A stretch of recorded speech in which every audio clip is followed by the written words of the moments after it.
Coba deh, lupain dulu sejenak gambaran kita tentang manusia purba yang tinggal di gubuk sederhana dari lumpur. Dalam pembahasan kali ini, kita akan gali sebuah gagasan yang cukup radikal.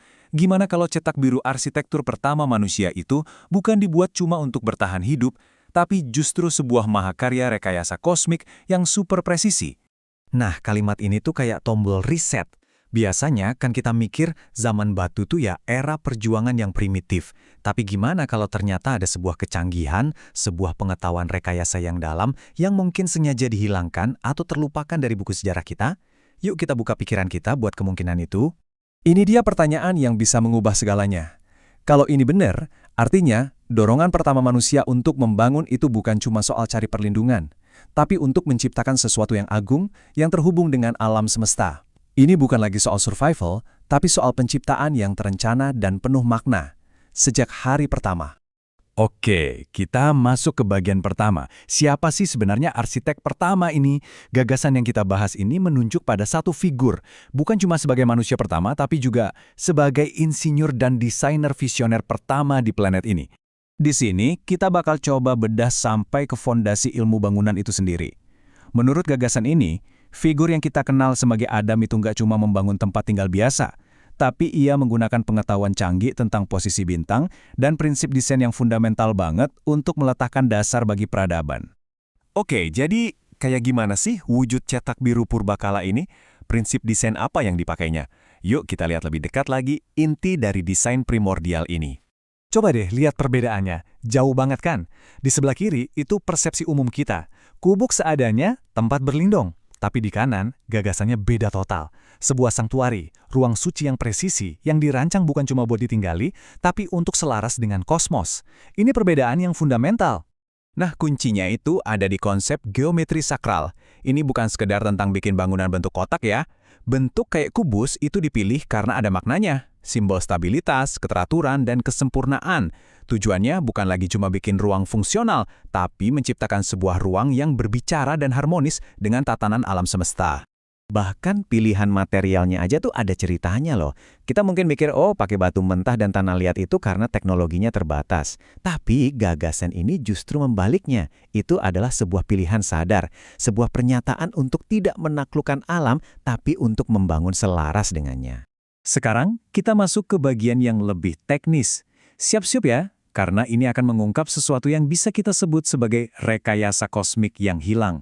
Teknologi canggih dari para pembangun pertama.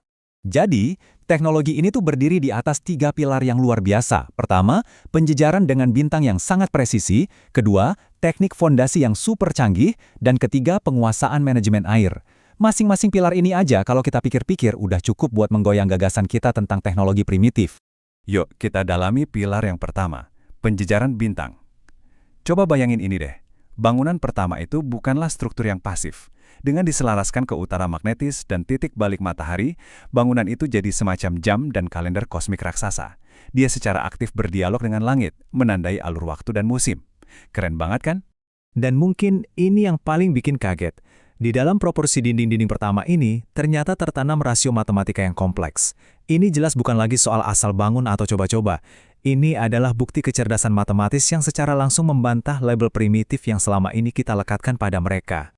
Jadi pertanyaannya, kemana perginya cetak biru yang brilian ini? Apa hilang begitu saja di telan zaman? Jawabannya, ternyata tidak. Menurut teori ini, cetak biru itu jadi semacam DNA arsitektur, kode genetik desain yang menyebar dan diwarisi oleh peradaban-peradaban besar di seluruh dunia. Dan kita bisa loh melacak jejak DNA ini melintasi waktu. Lihat deh, gimana konsep intinya, seperti pilar tengah dan halaman, muncul lagi dan lagi. Kita bisa lihat gemanya di Mesir kuno, jejaknya di Mesopotamia, dan pengaruhnya terus mengalir sampai membentuk arsitektur global. Ini seperti sebuah benang merah yang tersembunyi dalam sejarah. Yang luar biasanya, jejak ini nggak berhenti di zaman kuno. Coba deh perhatikan arsitektur modern. Konsep open plan atau denah terbuka yang kita suka banget sekarang, itu bisa dibilang evolusi dari pilar penyangga utama. Fokus kita pada ruang komunal dan alam, itu adalah gema modern dari halaman sebagai pusat kehidupan. Prinsip-prinsip ini ternyata abadi. Akhirnya, kita sampai pada pertanyaan terbesar. Jadi, apa artinya semua ini?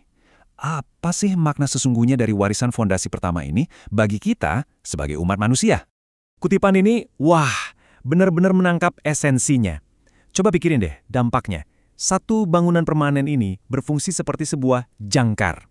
Ini bukan cuma soal punya atap di atas kepala, ini adalah titik henti yang memungkinkan kita beralih dari pengembaraan nomaden menjadi masyarakat yang menetap. Inilah cikal bakal peradaban. Jadi, bisa jadi, dari sinilah asal-muasal hasrat terdalam kita.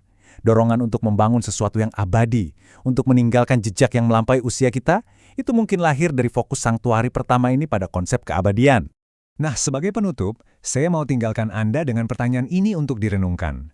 Di dunia modern kita yang seringkali terasa kacau dan serba cepat, bisakah kita belajar kembali dari kearifan kuno ini? Bisakah harmoni, presisi, dan makna dari cetak biru pertama ini membantu kita mendefinisikan kembali cara kita membangun masa depan? Jawabannya mungkin ada di masa lalu kita yang paling jauh.